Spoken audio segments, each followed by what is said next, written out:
यत् पिंडे तत् ब्रह्मांडे। इसका मतलब है कि हमारे शरीर के अंदर भी एक मिनी ब्रह्मांड होता है, मिनी कॉस्मोस होता है, जो कि सिंक्रोनाइज होता है बाहर के ब्रह्मांड के साथ में। फॉर एग्जाम्पल, जब भी कोई सीजन चेंज होता है, जैसे अभी वर्षा ऋतु चल रही है, तो वर्षा ऋतु में जो जो बदलाव सीजन में बाहर होते हैं वही सेम बदलाव हमारे शरीर में होने लगते हैं। जैसे बाहर थोड़ी नरमी हो जाती है, नरमाहट आ जाती है मौसम में, और उसकी वजह से ठंड बढ़ जाती है, हवा का दबाव बढ़ने लगता है। तो इसी प्रकार हमारे शरीर में भी वायु दोष बढ़ने लगता है, और वायु दोष कुपित होने से आयुर्वेद में साफ साफ बताया गया है कि 80 प्रकार के रोग उत्पन्न होने की आशंका होती है। जनरली वर्षा ऋतु में हमारा इम्यून सिस्टम बहुत वीक हो जाता है, हमारी अग्नि बहुत मंद पड़ जाती है। ये सब वायु दोष के बढ़ने के कारण होता है। तो आज के इस वीडियो में मैं आपको बताऊंगा 10 ऐसे टिप्स जिससे आप अपने इम्यून सिस्टम को हेल्दी रख सकते हो, स्ट्रॉन्ग रख सकते हो और सारी बीमारियों से बच सकते हो। टिप नंबर 1, किस तरह का खाना खाना चाहिए हमें वर्षा ऋतु में, किस तरह का हमारी डाइट होनी चाहिए। तो उसमें सबसे इम्पॉर्टेंट है कि आपको 3 रस अपनी डाइट में जरूर इंक्लूड करने हैं, खट्टा, मीठा और नमकीन।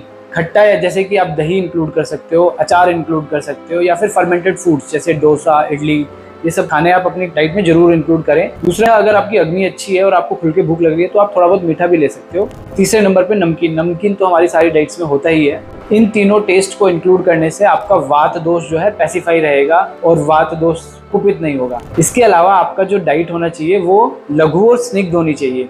लघु इसलिए क्योंकि हमारी अग्नि मंद होती है इस सीजन में, तो हमें ऐसा खाना खाना है जो जल्दी से पच जाए। और लघु के एग्जाम्पल अगर मैं आपको बताऊं तो कोई भी अनाज आप खाते हो तो वो 1 साल पुराना है तो वो लघु होता है पचने में। अगर आपको 1 साल पुराना अनाज नहीं मिलते हैं तो आप क्या कर सकते हो, जैसे चावल और दाल है, इनको बनाने से पहले या भिगोने से पहले आप ड्राई रोस्ट कर सकते हो तवे पे, जिससे वो थोड़ा सा पचने में हल्के हो जाएंगे क्योंकि उनका मॉइस्चर निकल जाता है। स्निग्ध इसलिए क्योंकि स्निग्धता से वात दोष जो है शांत रहता है। तो आपको अपने खाने में तेल और घी इंक्लूड करना है मॉडरेट क्वांटिटी में। ऐसी कौन सी चीजें जो हमें नहीं खानी चाहिए या अवॉइड करनी चाहिए वर्षा ऋतु में, तो आपको 3 टेस्ट अवॉइड करने हैं। कौन सा? कड़वा, कसैला और तीखा।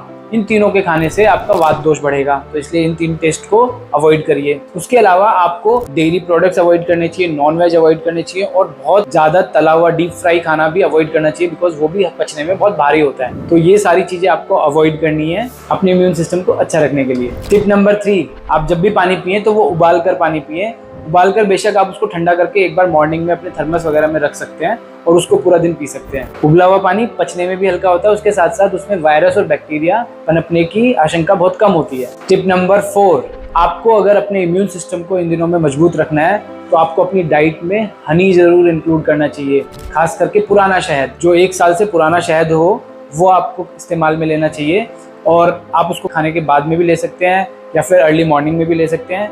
इससे आपका इम्यून सिस्टम बहुत स्ट्रॉन्ग रहेगा। टिप नंबर 5, अक्सर मैंने देखा है लोग मॉर्निंग में घास पर नंगे पैर वॉक करते हैं या फिर ग्राउंड में नंगे पैर घूमते हैं, या फिर घरों में भी जिस दिन बारिश होती है नंगे पैर घूम रहे होते हैं। तो इससे भी आपकी अग्नि पे बहुत ज़्यादा हैवी लोड पड़ता है और आपकी अग्नि मंद होने लगती है। अगेन, अग्नि मंद होने से आप सारे दोषों के लिए बहुत प्रोन हो जाता है आपका शरीर। इसलिए इंपॉर्टेंट है कि आप घास पर या फिर जमीन पर या फिर फर्श पर भी आप नंगे पैर ना घूमें, चप्पलें या मोजे वगैरह डालकर ही घूमें। टिप नंबर 6, दिन में सोने से आपकी अग्नि मंद होती है और उसके साथ साथ आपका इम्यून सिस्टम बहुत वीक हो जाता है, इसलिए दिन में सोना बिल्कुल अवॉइड करें।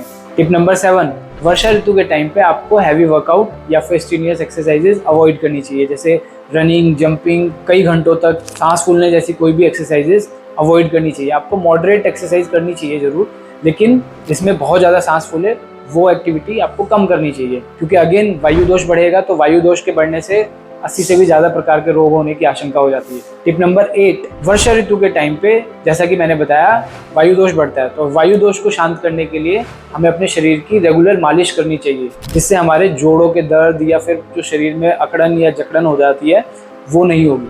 अब मैं आपको 2 बोनस टिप दूंगा।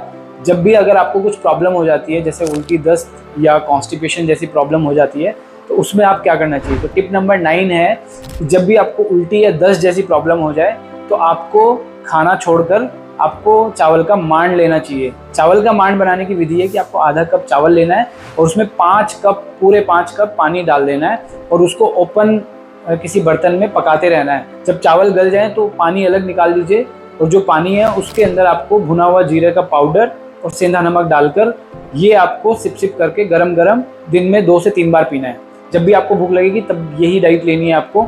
इससे आपका वेट भी रिड्यूस होगा, आपकी अग्नि का दीपन अच्छा होगा और आपको जो उल्टी या दस्त की जो प्रॉब्लम है वो दोनों ही आपकी बंद हो जाएगी। टिप नंबर 10, अगर आपको कॉन्स्टिपेशन हो जाता है, वायु दोष के बढ़ने के कारण अक्सर देखा जाता है कि इस मौसम में बहुत ज़्यादा लोगों को कॉन्स्टिपेशन हो जाता है। तो वायु दोष के बढ़ने की वजह से अगर आपको कॉन्स्टिपेशन हुआ है तो आपको क्या करना है, आपको रात को सोने के 1 घंटे पहले 1 कप दूध के अंदर उसको बॉईल करना है और उसके अंदर 2 से 3 चम्मच अरंड का तेल यानी कि कैस्टर ऑयल डाल के बॉईल करना है। जब वो अच्छे से बॉईल होने लगे फिर उसको गैस से नीचे उतार लीजिए और जब वो पीने लायक हो जाए तब उसको पीकर सो जाइए। ऐसा आपको 2 से 4 दिन तक करना है, फिर आपका पेट अच्छे से साफ होने लगेगा और आपका कॉन्स्टिपेशन की प्रॉब्लम ठीक हो जाएगी। और ये टिप आपको बहुत हेल्प करेगी जब पेट में बहुत ज़्यादा वायु बढ़ जाती है यानी कि गैस बढ़ जाती है जिसकी वजह से कॉन्स्टिपेशन होने लगता है, तो ये उसको कम करने में बहुत ज़्यादा हेल्पफुल होगी।